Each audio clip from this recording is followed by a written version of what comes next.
Rieccoci insieme cari telespettatori, ben ritornati con noi con l'FNP CISL. L'argomento è molto interessante perché andiamo a parlare della non autosufficienza nella regione del Veneto a seguito anche di un importante momento di incontro che c'è stato con l'assessore regionale, ma ha visto presenti naturalmente le parti sociali rappresentate dai tre sindacati FNP, CISL, SPI, CGIL e UILP per trovare un accordo, una quadra su una riforma che è importantissima, ma soprattutto far fronte a un'emergenza, perché tale ormai è diventata. Numeri spaventosi, 180.000 anziani non autosufficienti in Veneto, tanti, 149.000 sono assistiti in casa, 31.000 nelle strutture residenziali, dove però ci sono dei problemi di gestione che si sono appalesati poi durante la pandemia.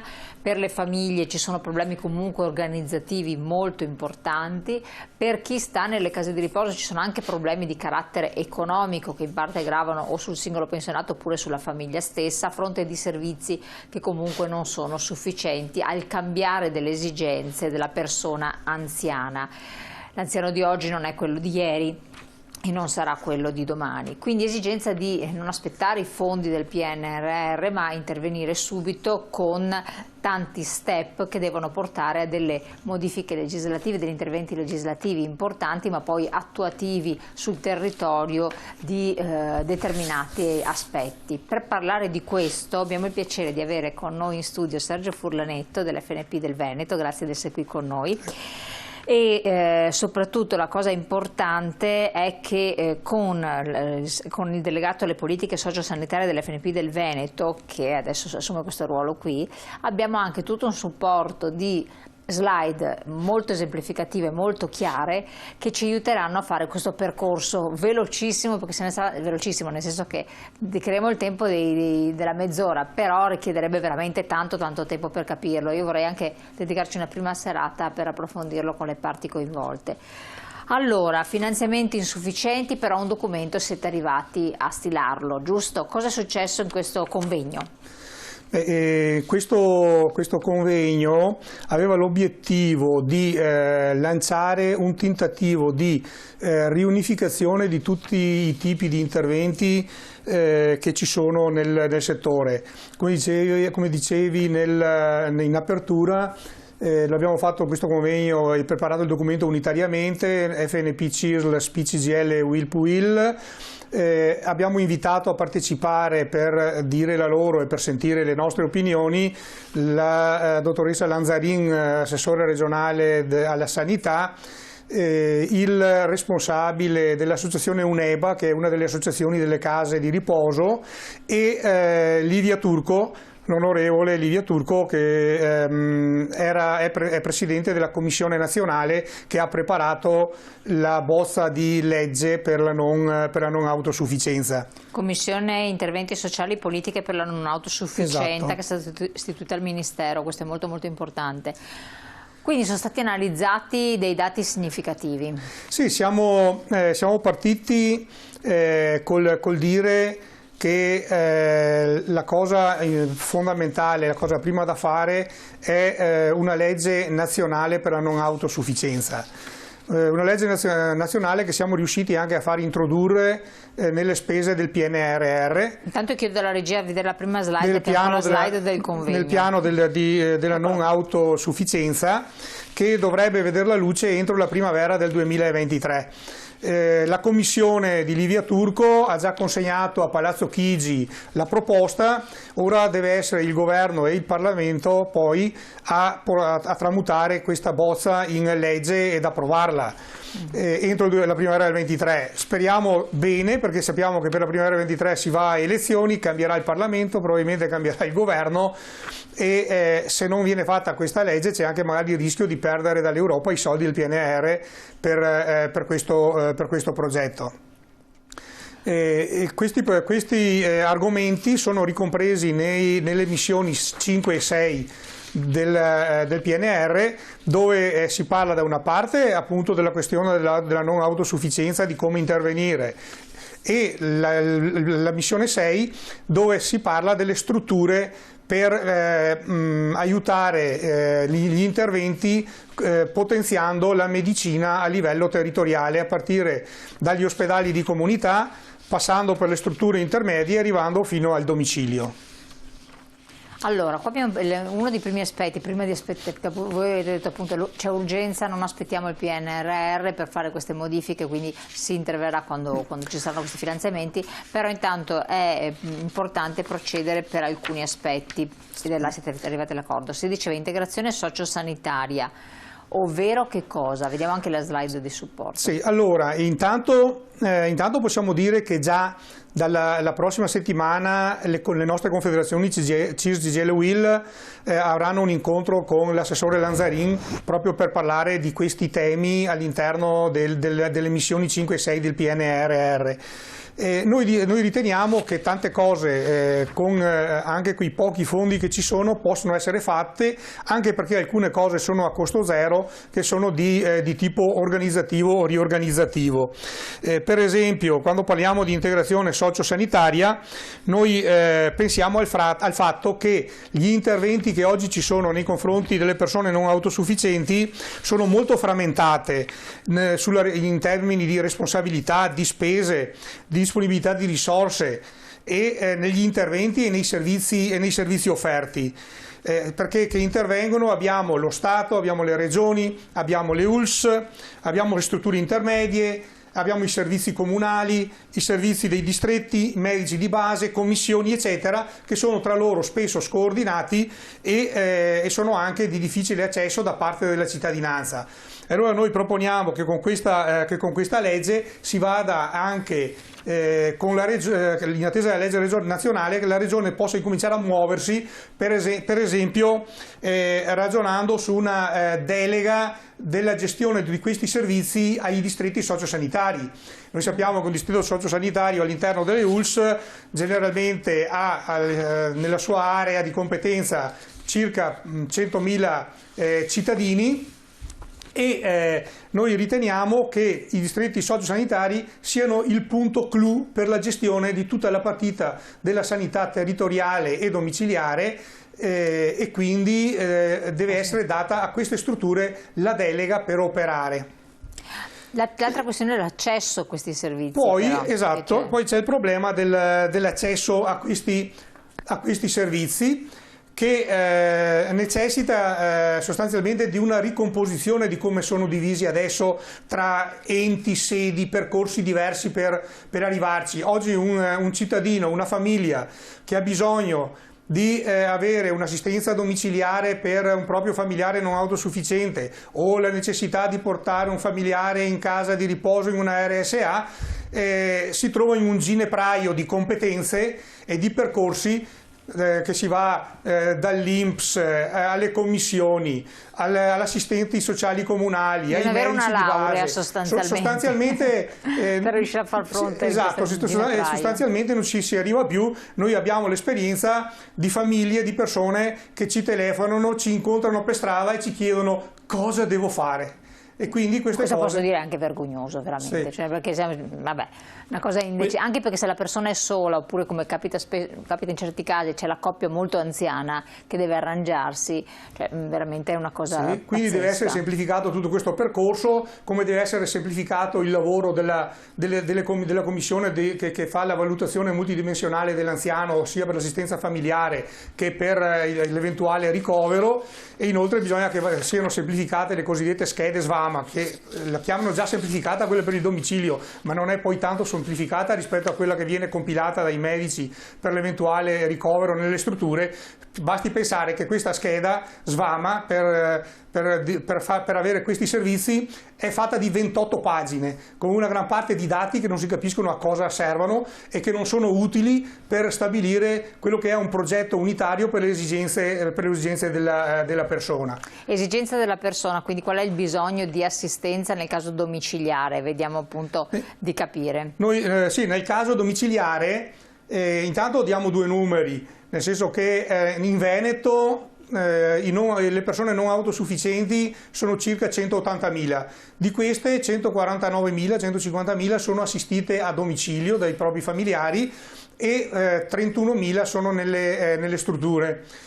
Queste 150.000 che sono a casa assistiti dai familiari hanno notevoli difficoltà, perché il tipo di assistenza che viene fornito è di due tipi: uno assistenziale gestito dai comuni e quindi può essere diverso da comune a comune, da distretto sociosanitario, ULS, tra le ULS, e poi c'è l'intervento di assistenza infermieristica o medica, che anche questo è di tipo diverso tra le varie ULS, e poi manca un legame, un coordinamento tra i due tipi di assistenza e i comuni stessi che devono garantire questa cosa. Per cui voi proponete che cosa? Di aumentare le risorse per l'assistenza? Chiaramente bisognerà andare a aumentare le risorse. Già qualcosa si è mosso a livello nazionale, che poi queste risorse vengono girate alle regioni, che a sua volta le dà alle varie ULS per gli interventi, quindi qualcosa si sta già muovendo.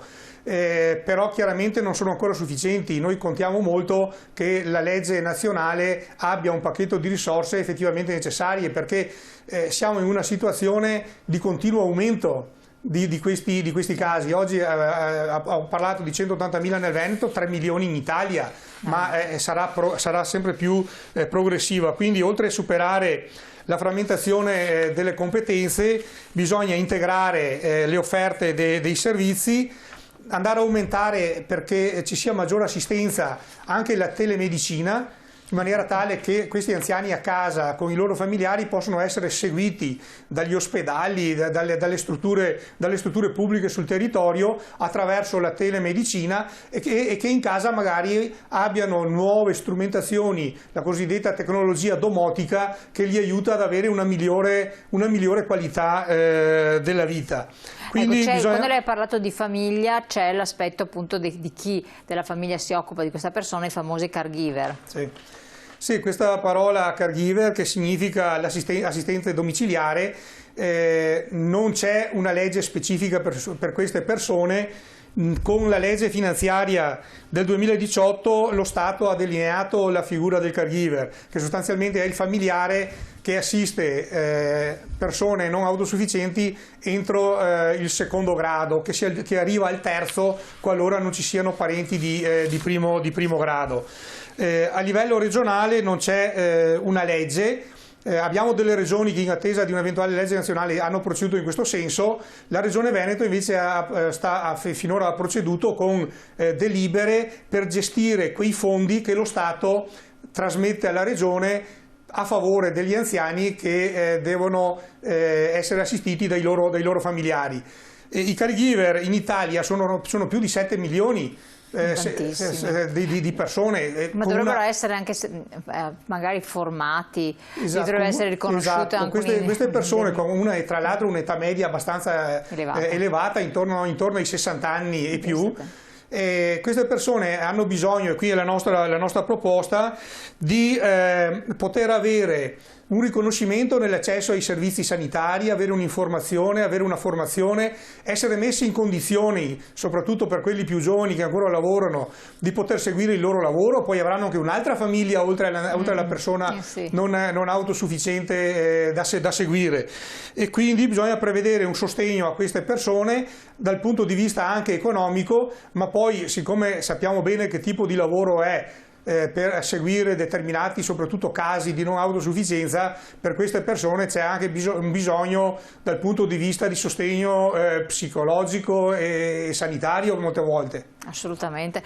Viceversa, quando c'è l'assistente familiare, la badante, la questione anche qui necessita di interventi dal punto di vista, sia dal punto di vista economico, perché sono onerosi, ma anche formativo, perché molte volte non sono persone preparate per poter affrontare certe problematiche dell'anziano. Sì, qui noi col ragionamento partiamo da un problema grosso, che è quello del lavoro nero. Nel senso che a livello nazionale si stimano 407.000 badanti. In realtà a spanne, perché non abbiamo dati, perché altrimenti non sarebbe lavoro irregolare, ma noi riteniamo che siamo intorno al 1 milione, quindi abbiamo quasi un 60% di persone che lavorano come badanti in maniera irregolare.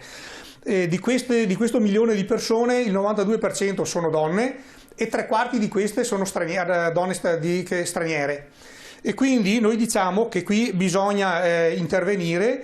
In Veneto le badanti stimate dall'Università Bocconi di Milano con una ricerca che avevo fatto sono circa 80.000. Vediamo appunto la slide che parla di assistenti familiari e badanti, così vediamo anche questi numeri che ci fanno capire di che portata stiamo parlando. Sì, ci sono delle regioni che hanno stabilito a favore delle famiglie e delle persone non autosufficienti dei contributi per dare una mano per pagare il servizio delle badanti. C'è bisogno che anche il Veneto, che non è tra queste regioni, si dia da fare, che venga prevista, come dicevi tu prima, una formazione per queste persone, perché molte vengono qui dai paesi stranieri, soprattutto dall'est, in cerca di un lavoro, ma non è che tutte abbiano conoscenza delle materie che vanno a trattare. Noi abbiamo chiesto un registro regionale delle badanti che la regione lo ha istituito qualche anno fa, ma non funziona sostanzialmente questo registro. Dovrebbe invece funzionare in maniera chiara e prevedere poi anche delle agenzie e degli sportelli che facciano incontrare la domanda e l'offerta.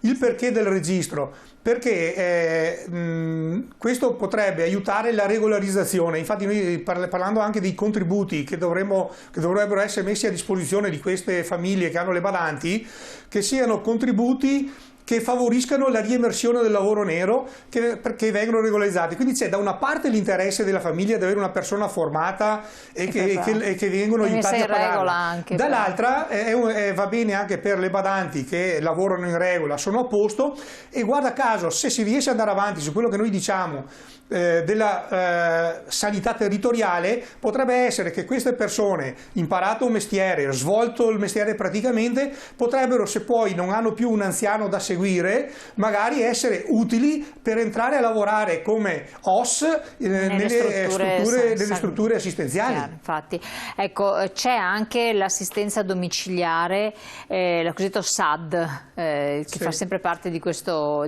percorso, no, che avete affrontato. Sì, accennavo prima dei due tipi di assistenza familiare. C'è la SAD, che è, quello dicevo, l'assistenza proprio di tipo rifare i letti, dar da mangiare se serve, cucinare, così via, che è gestita sostanzialmente dai comuni. Ed è pochissima, è molto bassa. Ed è molto bassa, eravamo all'1,6% nel 2006, oggi siamo all'1%, cioè siamo addirittura calati come quantità di persone seguite e come quantità di soldi messi a disposizione. La Regione Veneto è intorno ai 910 euro circa per questo intervento. A livello nazionale siamo sui 2000. Noi riteniamo che bisogna aumentare questo contributo e aumentare anche le persone che vengono seguite, anche se come Veneto, nonostante la cifra bassa impegnata, per numero percentuale degli anziani seguiti siamo secondi in Italia dopo la regione Lombardia. Quindi se da una parte il contributo è poco, dall'altra dobbiamo dire che c'è questo discorso. Ma non è che per essere secondi vuol dire che sono tante le persone seguite, siamo all'1,3% degli ultra 65 anni. C'è bisogno di più persone che possono dare una mano a chi è a casa, naturalmente, e quindi incentivarne anche il numero stesso e il supporto che può essere dato. C'è la necessità di incentivare l'obiettivo che si stanno dando le istituzioni, è quello nell'arco dei prossimi 2 anni di passare da oggi dall'1,3%, intanto portare un equilibrio su tutte le regioni d'Italia, perché c'è qualcuno che è quasi a zero, no? Portare tutti a quel minimo dell'1,3%, per arrivare fra 2 anni ad avere un'assistenza almeno al 2% di questa persona con l'assistenza domiciliare, che vuol dire mica tanto, vuol dire 280.000 persone, quindi è poca cosa rispetto ai purtroppo come se non ci fosse rispetto ai 3 milioni, esatto. L'altro tipo di assistenza, che è quella che si chiama ADI, che è quella invece delle US, la assistenza sanitaria domiciliare integrata, quindi infermieristica, vediamo anche qua la slide, ma anche medica.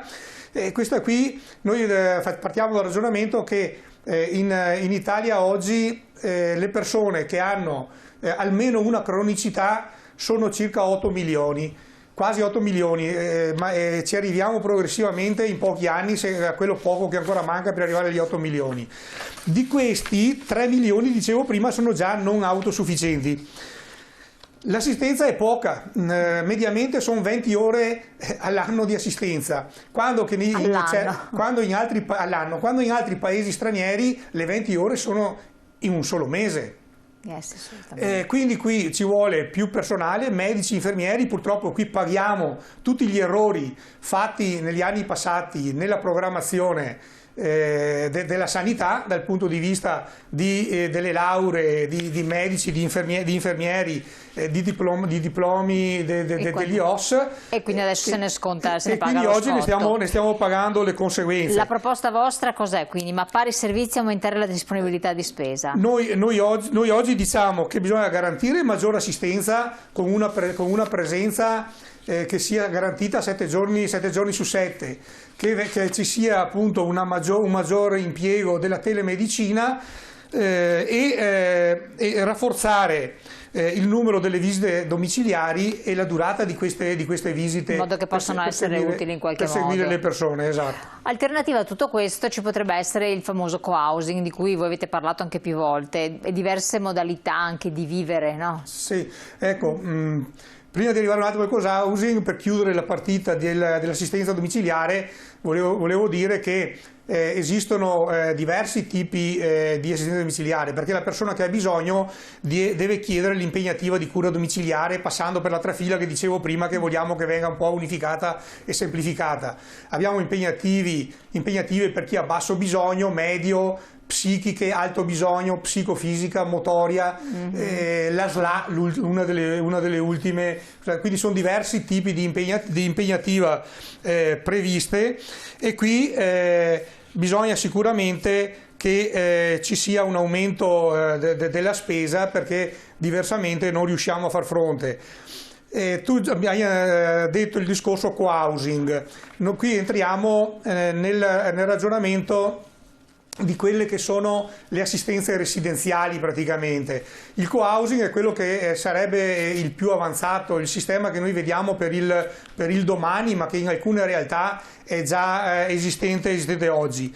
Il co-housing, un po' di 2 minuti di storia, ma anzi 30 secondi, il co-housing è partito dai paesi del nord come una forma, come un fenomeno socio-economico sostanzialmente. La gente per aiutarsi si metteva a vivere insieme, costruendo anche dei piccoli villaggi con servizi in comune, e si è sviluppato poi in tutti gli altri paesi, è arrivato qui in Italia. Adesso noi stiamo ragionando che questo sia utile per la vita degli anziani, che invece di vivere isolati soli nelle loro case possono vivere in questi appartamenti in cui sono seguiti magari dalla vicinanza di una RSA e collegati con la telemedicina, con questa struttura, per avere anche una garanzia dal punto di vista sanitario. Quindi noi qui proponiamo che vengano introdotte le tecnologie in queste abitazioni, che vengano incentivate collaborazioni con gli enti locali per recuperare tante strutture pubbliche che sono lì abbandonate, che vengono ristrutturate in piccoli appartamenti dove questi anziani possono, in grado ancora di arrangiarsi, possono andare ad abitare, e che a livello di distretti sociosanitari oggi c'è qualche struttura grossa di case di riposo tipo l'Isola di Treviso, per dirne una, che hanno dei nuclei, dei gruppi di persone che lavorano per recuperare fondi europei che ci sono per svolgere questa attività. Ma siccome tante case di riposo sono molto più piccole e non possono permettersi di avere questi nuclei da sole, dovrebbe essere gestita magari a livello di distretto sociosanitario. Chiaro. Case di riposo, parliamo quindi di residenzialità, ma anche di eventuale semiresidenzialità. Qui ci sono altre problematiche che sorgono, perché molte persone non hanno quell'autonomia e diventano non autosufficienti con l'allungamento dell'aspettativa di vita. Quindi vediamo anche qui. Sì, le case di riposo, la maggioranza degli ospiti hanno la residenzialità. Poi molte case di riposo, non tutte, hanno una disponibilità di posti per la semiresidenzialità, cioè persone che vengono seguite o di giorno, che poi alla notte i familiari per la notte se li vanno a riprendere, oppure magari persone che di giorno si arrangia e vanno lì per essere assistiti per la notte. Qual è il problema che è venuto avanti in questi anni? Che le persone autosufficienti che vanno in queste strutture sono sempre meno, aumentano sempre di più le persone non autosufficienti. Con anche problemi di demenze, Alzheimer. Esatto, qui si è aggiunto ai problemi fisici, soprattutto il problema della demenza e dell'Alzheimer. Questo cosa vuol dire? Che le persone che stanno nelle case di riposo, nelle RSA, hanno meno bisogno come una volta del socio assistenziale, oggi hanno bisogno del socio sanitario. E quindi bisogna anche cambiare modo di vedere e di vivere nelle strutture. Quindi c'è bisogno che queste strutture vengano riorganizzate, gli standard delle strutture, che venga riorganizzato anche lo standard del personale, perché appunto noi siamo fermi col personale nelle case di riposo, quello che serviva quando era socio assistenziale. Oggi siamo socio sanitario e quindi abbiamo bisogno di più personale e con qualifiche diverse. Quindi, siccome siamo proprio in chiusura, rilanciare la riforma delle IPAB in APSP, aumentare i posti letto per non autosufficienti gravi, aumentare i posti letto complessivi, 11.267 stiamo parlando, sì. Aumentare quelli diurni, 1.471 ne mancherebbero, e questa è una cosa molto importante. Le impegnative, velocissimo, di residenzialità, vediamo la penultima slide. Sì, le impegnative di residenzialità è quel titolo che il cittadino deve avere per accedere a queste strutture. In Veneto erano fino a un anno e mezzo fa 22.900, poco più. Con i fondi che sono stati stanziati fino al 2021 siamo arrivati a superare oggi le 27.000 impegnative. Le impegnative che sono di due tipi, basse e medie. Però ne occorrono altre 30.000 sostanzialmente. Vorremmo noi arrivare almeno a 30.000 e vorremmo anche che venisse istituita un terzo livello di impegnativa, oltre che quella di 49 euro al giorno per le basse, una di 130 euro al giorno per i casi più gravi, come è la degenza negli ospedali di comunità. Perfetto. Che sono quelli che hanno sostituito le lungodegenze, per capirci. Detrazioni fiscali, quindi c'è la proposta di stabilire una detrazione e deduzione non inferiore al 50% della retta che viene pagata, perché la retta è pesantissima. La retta è pesantissima e soprattutto è diversa tra struttura e struttura, e per cui noi vorremmo che a livello regionale venisse livellata e appunto a livello almeno un 50% di quello che è il valore della retta. Vediamo la slide e dopo l'ultima slide invece le strutture intermedie, attivazione degli ospedali di comunità, sì. Ma non solo. Sì, le strutture intermedie che ho citato anche prima, noi individuiamo soprattutto tre. Uno che sono gli ospedali di comunità, che dicevano che hanno sostituito ormai le lungodegenze. Bisogna qui che la Regione acceleri un po' col cronoprogramma per il completamento dei posti letto, lo stesso per le unità riabilitative territoriali, che sono quelle attività che molti conoscono purtroppo, cardiache, ortopediche eccetera, dopo aver avuto gli interventi ospedalieri, e gli hospice, peggio ancora, lì dove certo. Si fanno le cure palliative per i malati terminali. Non abbiamo più tempo, dobbiamo chiudere, abbiamo sforato. L'ultima cosa è che vengano riviste le quote fisse di pagamento che ci sono dopo un certo tipo di ricovero, e che si vada a fare a quote collegate all'ISEE. Ecco, perché è doveroso. Grazie mille, bravissimo, perché le cose da dire erano tantissime, sono ancora tante, perché poi dobbiamo vedere, ci sarà un incontro a brevissimo, immagino, con l'assessore per parlare di questo, sempre da parte del livello dei sindacati. Noi, ringraziando naturalmente per lo sforzo notevole che è stato con noi Sergio Furlanetto dell'FNP CISL, rinnoviamo il prossimo appuntamento, magari dopo l'incontro, per capire cosa si riesce a fare, cosa la Regione propone. Grazie mille, buon proseguimento.